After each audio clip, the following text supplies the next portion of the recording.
से हमसे भी बहुत लोग पूछते हैं कि सर आप किसको वोट दीजिएगा, आप किसको पसंद करते हैं। तो कहीं देखिए, मेरा पसंद नापसंद का बात नहीं, हम वोट उसी को देंगे जो काम करेगा। अब हम उसी को वोट देंगे जो हमारे देश को आगे बढ़ाने के बारे में सोचे, जो स्वास्थ्य के बारे में सोचे, जनता यानी युवा के रोजगार के बारे में सोचे। और सबसे मेन बात है रोजगार, समझ रहे हैं, मेन मुद्दा क्या है? रोजगार। हमने बोला कि देश के आगे बढ़ाने के बारे में सोचे, तो किसी भी देश का हाल जो जानना है तो वहां का रोजगार जानना पड़ेगा। अगर बेरोजगारी ज्यादा है तो उस देश का हाल ठीक नहीं है, क्योंकि मेन है बेरोजगारी। अगर आपके देश का युवा ही बेरोजगार है तो देश का हाल कैसे ठीक हो सकता है? समझ रहे मेरे बात को? तो मेन मुद्दा क्या है? रोजगार। अगर जो युवा के पास रोजगार नहीं है तो बिना मतलब के जो इंटर पास हो गया, ग्रेजुएशन पास हो गया, अब उसका दर्द आप नहीं समझ रहे हैं, वही समझ रहा है जो बेरोजगार पढ़ लिख के खाली बैठा हुआ है। कैसे तो कहा जाता है कि खाली दिमाग शैतान का दिमाग। सारा खेल है रोजगार का। हम साफ कहते हैं, जो पार्टी रोजगार देगा, रोजगार के बारे में कहेगा, हम उसको वोट देंगे, कोई भी हो। क्योंकि मेन मुद्दा क्या है? रोजगार। क्योंकि खाली दिमाग शैतान का दिमाग। जितना भी देश में गलत काम हो रहा है, गलत चीजें हो रहा है, क्यों हो रहा है? बेरोजगारी की वजह से। अब कहिएगा आप बेरोजगारी के कैसे हो रहा है? कोई भी लड़का, मान लीजिए आप ही हैं, या कोई भी लड़का के पास अगर कुछ भी रोजगार रहेगा, अगर 20,000 22,000 का जॉब, अगर 8 घंटे के पास ड्यूटी है, तो सुबह 9 बजे गया, शाम में 5 बजे आया, घर के साथ मिलेगा, आधा घंटा 1 घंटा दोस्त के साथ खेलेगा कूदेगा। ओकरा पास फालतू के ना टाइम बा, ना फालतू के सोचे के टाइम बा, ना फालतू के कुछ करे के टाइम ही नहीं ओकरा पास, क्योंकि वो अपना काम में क्या है? बिजी है। जब ओकरा रोजगार ना रहेगा, वो खाली बैठा रहेगा, तो पढ़ लिख के फालतू के जब एने ओने घूमेगा, तो जाहिर सी बात है कि खाली पेट जो है पापी पेट है, जो कुछ भी करवा सकता है। समझ रहे हैं? वो बेचारा का क्या हाल होता है, घर कभी ना इज्जत मिलता है, ना बाहर भी मिलता है, जो बेरोजगार में घूम रहे हैं। हम तो साफ कहते हैं कि एक बार रेलवे का फॉर्म में, ग्रुप डी के फॉर्म में 2.5 करोड़ लगभग फॉर्म गिरा था। 2.5 करोड़। अब इससे सोचिए, अनुमान लगाइए कि 2.5 करोड़ फॉर्म का मतलब ये हुआ कि 2.5 करोड़ युवा का है बेरोजगार है। और जब 2.5 करोड़ युवा बेरोजगार, मतलब समझ रहे हैं, हम ये मानते हैं 2.5 करोड़ नहीं, उससे 4 गुना 5 गुना ज्यादा कर दें।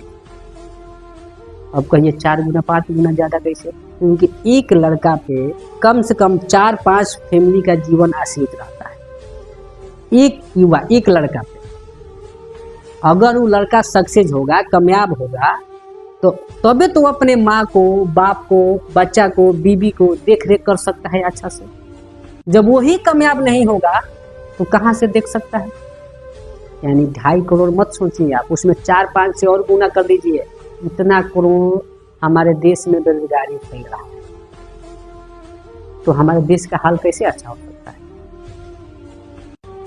कुछ माँ बाप भी जो है अपने बच्चे को दिन रात बोलते रहते हैं, नालायक है, दिन भर घूम रहा है, पढ़ नहीं रहा है मन लगा के, फालतू के ये भी कर रहा है, ये कर रहा है, अगर पढ़ता तो नौकरी लगता नहीं। अरे वो क्या करे बेचारा? आप नहीं समझते हैं कि जो हमको मानना है कि जो लड़का अगर इंटर पास हो गया तो लगभग ओकरा पास जिम्मेवारी आ जाता है। और जो लड़का के पास जिम्मेवारी आ गया तो साल भर या 1 साल में वो चाहता है कि कहीं ना कहीं हम सेट हो जाएं। उस शौखे नहीं बैठा रहता, ओकर एक दिन कैसे गुजरता है अब वो शायद वही जानता है। हम लोग उसको दिन रात बोलते रहते हैं, फैमिली बोलते हैं, इसमें फैमिली का भी गलती है। वो क्या करे? अब कहिएगा फैमिली का कैसा गलती है? आप ऐसा सरकार चुन के ला रहे हैं, वो रोजगार ही नहीं दे रहा है। आप सरकार चुन के लाइए ऐसा कि जो आपके स्वास्थ्य के बारे में सोचे, आपके बच्चे के रोजगार के बारे में सोचे। जब आप बच्चा आपका सफल होगा तबे तो अपना ख्याल रखेगा, आपका भी ख्याल क्या करेगा, रखेगा। अपने बच्चे बीबी को भी क्या करेगा, ख्याल रखेगा।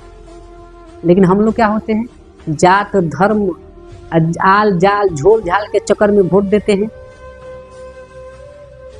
तो हम लोग को भी सुधारना पड़ेगा। हाँ, मानते हैं कि आप बोलते हैं अपने बच्चे को उसके भले के लिए, क्योंकि कोई भी माँ बाप ये नहीं चाहेगा कि मेरा बेटा नालायक हो। सब चाहते हैं कि मेरा बेटा लायक हो, कामयाब हो, काबिल बने। क्योंकि दुनिया में तो माँ बाप ही ऐसे हैं जो चाहते हैं कि मेरे बच्चे काबिल हो और हमसे अच्छा काम करें। बाकी लोग यहाँ कोई आपको चाहने वाला नहीं है कि आप काबिल बने और अच्छा से अच्छा काम करें। एक माँ बाप ही हैं जो आप चाहते हैं। लेकिन जब जैसे आप चाहते हैं कि मेरा बच्चा काबिल हो, कामयाब हो, वैसे बच्चा भी चाहता है, बच्चा का भी शौक होता है, क्योंकि वो भी चाहता है कि हम तुरंत काबिल हो। जब जिम्मेवार हो जाता है तो खुद उसको एहसास होता है कि हमें भी काबिल बनना है, अपने पापा के लिए कुछ करना है, फैमिली के लिए कुछ करना है, माँ के लिए कुछ करना है। जब वो नहीं कर पाता है नो, तो आपसे ज़्यादा तकलीफ उसको होता है। समझ रहे हैं? आपसे ज़्यादा तकलीफ वो होता है, क्योंकि कोई बच्चा नहीं चाहता है कि हम फालतू के बिना मतलब के उन्हें घूमें। मजबूरी में उसको घूमना पड़ जाता है। और जब आप नहीं जानते हैं, बाहर का जो कुछ लोग बोलते हैं तो बर्दाश्त कर सकता है, लेकिन जब उसका घर में जो बेइज्जती होने लगता है, कुछ नहीं कर रहा है, फालतू घूम रहा है, खा रहा है, खाली गधा नियन सुत रहा है, उस वक्त उसको दिल और दिमाग दोनों पे चोट लगता है। अब वो उस वक्त किस तरह जिंदगी जीता है, अब शायद युवा ही बताएगा। हर युवा जो रात में जागते हैं, लोग कहते हैं ना, ऐसे तो कहा जाता है, तो हर युवा रात में जागने वाला आशिक नहीं होता। कुछ घर की जिम्मेवारियां भी ऐसी होती हैं जो युवा को रात में सोने नहीं देती। समझ रहे मेरे बात को? इसलिए हम इसी के लिए सबको कहेंगे, आप वोट दीजिए, लेकिन आप उसी को दीजिए जो आपका स्वास्थ्य के बारे में सोचे, आप बच्चा के भविष्य के बारे में सोचे। सबको उसी को वोट दीजिए। समझ रहे मेरे बात?